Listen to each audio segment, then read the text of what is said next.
అరుణాచలేశ్వరుడు అంటే అగ్ని స్వరూపంగా మనకి కనిపిస్తాడు. అగ్ని అంటే ఆ వెలుతురులో ఎంతో జ్ఞానం ఇవ్వడానికి స్వామి ఎప్పుడూ సిద్ధంగా ఉంటారు. అటువంటి కాంతిని చూసి మన జీవితంలో కూడా ఎంతో కాంతి నింపుకుంటూ చీకటి అంటే అజ్ఞానాన్ని తొలగించుకునే ప్రయత్నం మనం అందరం కూడా చెయ్యాలి. అరుణాచలేశ్వరుడు ఎప్పటివాడు అంటే ఎప్పుడో కృతయుగం నుంచే అరుణాచలేశ్వరుడు ఉన్నాడు. ఇంకా చెప్పాలంటే అంతకు ముందు నుంచే. ఎందుకు అంటే అగ్నిస్తంభంగా ఈశ్వరుడు ఉద్భవించింది ఈ అరుణాచల ప్రదేశంలో. అప్పట్నుంచి ఇప్పటి వరకు భగవంతుడు ఎక్కడ ఉన్నాడు అంటే అక్కడ ప్రతి ఒక్క పదార్థంలో నిండి ఉన్నాడు అని చెప్పుకోవాలి. కాబట్టి అరుణాచలం వెళ్ళిన తర్వాత ఆ కొండ మొత్తము ఈశ్వరుడే అని అంటారు. సాధారణంగా ఒక ప్రదేశానికి వెళితే అక్కడ ఒక ఆలయం, ఆ ఆలయంలో లోపల గర్భగుడి, అక్కడ ఆ విరాట్ స్వరూపం ఏదైతే ఉంటుందో అది శివలింగం కావచ్చు, లేకపోతే ఏదైనా అర్చామూర్తి కావచ్చు, అంతవరకే భగవంతుడని మనం అనుకుంటాం. కానీ అరుణాచల ప్రదేశానికి సంబంధించి అలా ఏమీ ఉండదు. ఆ ప్రదేశానికి వెళ్ళిన వెంటనే చుట్టూ శివానుగ్రహం ఉంటుంది. ఇంకా చెప్పాలి అంటే గిరి ప్రదక్షిణ ఏదైతే చేస్తూ ఉంటారో అక్కడ మనం ఆగి ఆగి కొన్ని శివలింగాలను దర్శించుకుంటూ ఉంటాం. అష్ట దిక్పాలకులు ఎవరైతే ఉంటారో వాటికి సంబంధించిన లింగాలు, వాయులింగమని, అలాగే వరుణలింగమని, కుబేరలింగమని, యమలింగమని మనం దర్శించుకుంటూ ఉంటాం. అయితే వాయులింగం పక్కకి వెళితే అక్కడ మనకి దూరంగా పంచశిఖర దర్శనం అన్నది కలుగుతూ ఉంటుంది. ఈ పంచశిఖర దర్శనం కూడా చాలామంది చేసుకుంటారు. మరి ఈ పంచశిఖరాలు దేనికి ప్రతీక అంటే ఒకటి ఈశ్వరుడు, ఇంకొకటి పార్వతీదేవి, అలాగే గణేశుడు అంటే వినాయకుడు, సుబ్రహ్మణ్యేశ్వర స్వామి, మరి ఇంకొకటి సూర్యుడు అంటారు. ఇలా వీళ్ళ దర్శనం మనకక్కడ కనిపిస్తూ ఉంటుందట. ఇలా పంచశిఖర దర్శనం చేసుకున్నప్పుడు పక్కనే మనకి మాణిక్య వాచకర్ ఆశ్రమం కూడా ఒకటి ఉంటుంది. ఎవరి మాణిక్య వాచకర్? ఆయన మహాభక్తుడు. ఆయన జీవిత చరిత్ర చాలా అద్భుతంగా ఉంటుంది. ఎందుకు అంటే భగవంతుడు ఎవరికైనా అనుగ్రహాన్ని ఇస్తే ఇలా కూడా జరుగుతుందా అని అనుకుంటూ ఉంటాం. అలా ఆశ్చర్యంగా వినదగిన చరిత్ర ఆయనది. మరి ఇక్కడ ఈ అరుణాచలేశ్వరుడు ఆయనకిచ్చిన అనుగ్రహం ఎటువంటిది? ఆ పంచశిఖర దర్శనం చేసుకుంటూ ఈ మాణిక్య వాచకర్ అలవోకగా తిరువెంబావై అని ఆయన పాసురాలను రచించారు. మనకి ఏ రకంగా అయితే గోదాదేవి పాసురాలు తిరుప్పావై అన్నది ధనుర్మాసంలో వినిపిస్తూ ఉంటుందో ప్రతి వైష్ణవ ఆలయంలో, అలాగే తిరువెంబావై అంటూ మనకి ఈ పాసురాలు ఎక్కువగా శైవ క్షేత్రాలలో, ముఖ్యంగా ద్రవిడ దేశంలో వినిపిస్తూ ఉంటాయి నేటికి. అలా ఈ తిరువెంబావైని రచించినది మాణిక్యవాచకర్. అది కూడా పంచశిఖర దర్శనం చేసుకుంటూ. అంటే స్వామి అనుగ్రహం అక్కడ అలా ఉందన్నమాట. మరి ఇంతకీ ఎవరు ఈ వాచకర్? ఆయన అసలైన పేరు బహుశా ఎవరికీ తెలియదేమో, కానీ మాణిక్యవాచకర్ అనే పేరు కూడా ఈశ్వరుడే పెట్టాడు. అది విచిత్రం. ఈయన అక్కడ అప్పట్లో ఉన్న రాజుగారి కొలువులో ఉంటూ ఉండేవారు. ఆయన మంత్రిగా ఉంటూ ఉండేవారు. ఆ సమయంలో రాజుగారు ఒకసారి పిలిచి, మన సైన్యంలోకి గుర్రాలు కావాలి, కాబట్టి ఇదిగో సొమ్ము, ఈ సొమ్ము పట్టుకుని వెళ్ళి, అంటే ఒక ప్రదేశంలోనే గుర్రాలు అలా దొరకవు కదా, తిరుగుతూ ఉండాలి. మొత్తం భారతదేశం అంతా తిరిగి తిరిగి మంచి గుర్రాలను మీరు తీసుకుని రండి అని చెప్పి సొమ్మిచ్చారు, పంపించారు.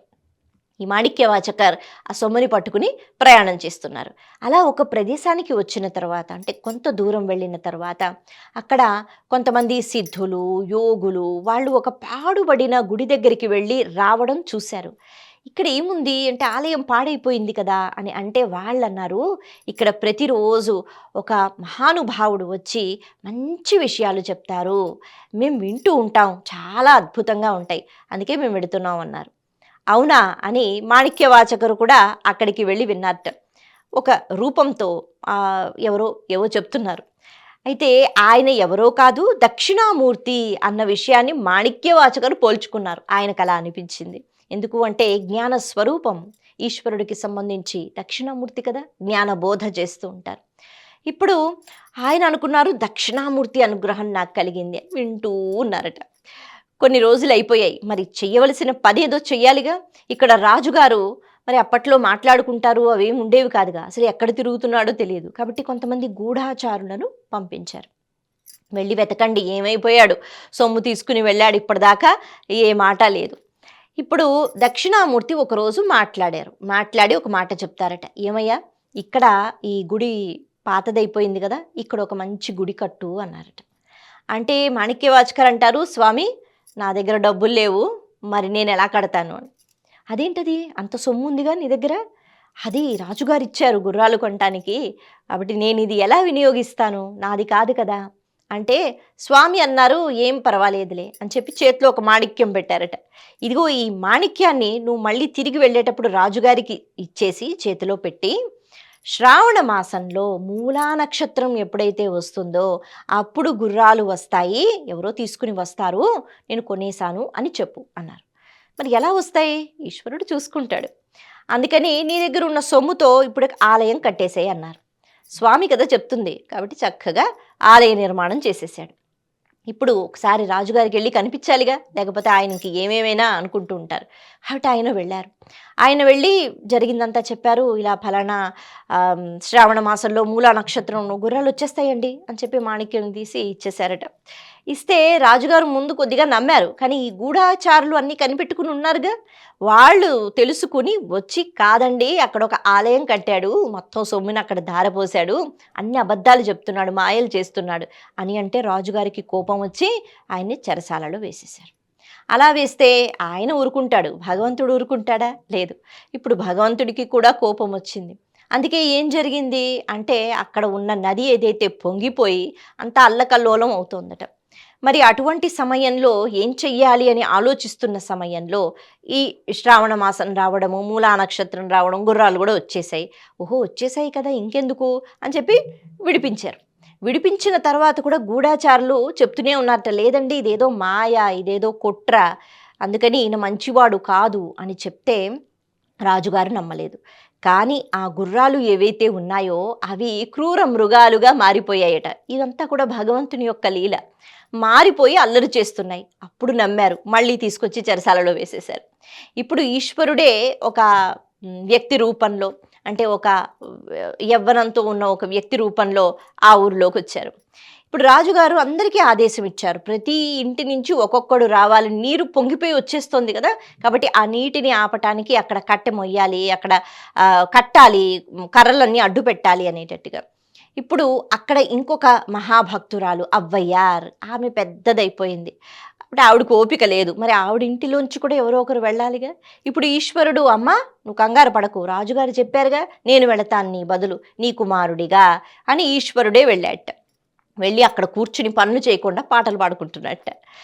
ఈ భటులు ఎంత చెప్పినా ఏమి పట్టించుకోవట్లేదు. వాళ్ళు వెళ్ళి రాజుగారికి చెప్పారు. రాజుగారు నేరుగా వచ్చి కొరడాతో ఒక్క దెబ్బ వేశారట. ఏం కదలవా, పని చెయ్యవా అని. ఇప్పుడు అలా దెబ్బ కొట్టిన వెంటనే ఆ దెబ్బ రాజుగారికే తగిలింది. ఇప్పుడు ఆయనకు అర్థమైపోయింది, బాబోయ్ ఈ కుర్రాడు ఎవడో కాదు అని. అప్పుడు ఈశ్వరుడు చెప్పాడు, నా భక్తుడిని చెరసాలలో వేశావుగా, కాబట్టి ప్రకృతిలో ఇటువంటి మార్పులు వస్తున్నాయి. నువ్వు నా భక్తుడిని విడిపించేస్తే అప్పుడు నేను నీకు ఈ ఇబ్బంది నుంచి నిన్ను పక్కన పెడతానని. ఆ రాజుగారు క్షమించు భగవంతుడా అంటూ వేడుకుంటూ మొత్తానికి మాణిక్యవాచకర్ని బయటికి తీసుకొచ్చేశారు. మాణిక్యవాచకర్ అలా బయటకు వచ్చి శివానుగ్రహం ఇదంతా అని చెప్పి మురిసిపోయి, నేను ఇక ఉద్యోగం చెయ్యనండి, ఈ పదవులు భోగములు నాకు వద్దు, హాయిగా నేను భగవంతుణ్ణి అలా పూజించుకుంటూ శేష జీవితం గడిపేస్తాను అని చెప్పి ఆయన బయటకు వచ్చేశారు. అలా వచ్చిన తర్వాత ఆయన అరుణాచల ప్రదేశానికి వచ్చారు. అక్కడికి వచ్చి నీటికి మనం పంచశిఖర దర్శనం ఏదైతే చేసుకుంటూ ఉంటామో ఆ ప్రదేశంలో నించుని ఎంతో కృతజ్ఞతా భావనతో, ఎందుకంటే ఆయన అడగలేదు, భగవంతుడా నన్ను ఎలా ఇరికించావు, నన్ను ఎక్కడ పడేశావు, నీ మాటలు నమ్మితే నేను చెరసాలలో ఉన్నాను అని బాధపడలేదు. కానీ ఈశ్వరుడే గమనించి చక్కగా వచ్చి బయటికి తీసుకొచ్చాడు.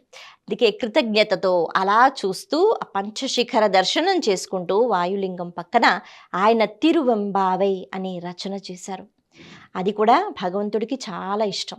అందుకే నేటికి అక్కడ మాణిక్యవాచకర్ ఆశ్రమం కూడా మనకి కనిపిస్తూ ఉంటుంది. ఇలా అరుణాచలేశ్వరుడు తనని ఎవరైతే నమ్ముకుంటున్నారో నేటికి వాళ్ళకి ఏదో ఒక రకంగా అనుగ్రహాన్ని ఇస్తారు. ఇలాంటి ఆశ్చర్యకరమైన విషయాలు మనకి ఎంతోమంది జీవిత చరిత్రల్లో కనిపిస్తూ ఉంటాయి. అరుణాచలం అన్న వెంటనే అక్కడ ప్రతి అంటే సందర్భం గురించి మనం మాట్లాడుకుంటే ప్రతి స్థలం అక్కడ శివమయం అని చెప్పుకోవాలి. భక్తితో, నమ్మకంతో వేడుకుంటే అరుణాచలేశ్వరుడు ఎప్పుడూ మనతోనే ఉంటాడు. నమస్తే.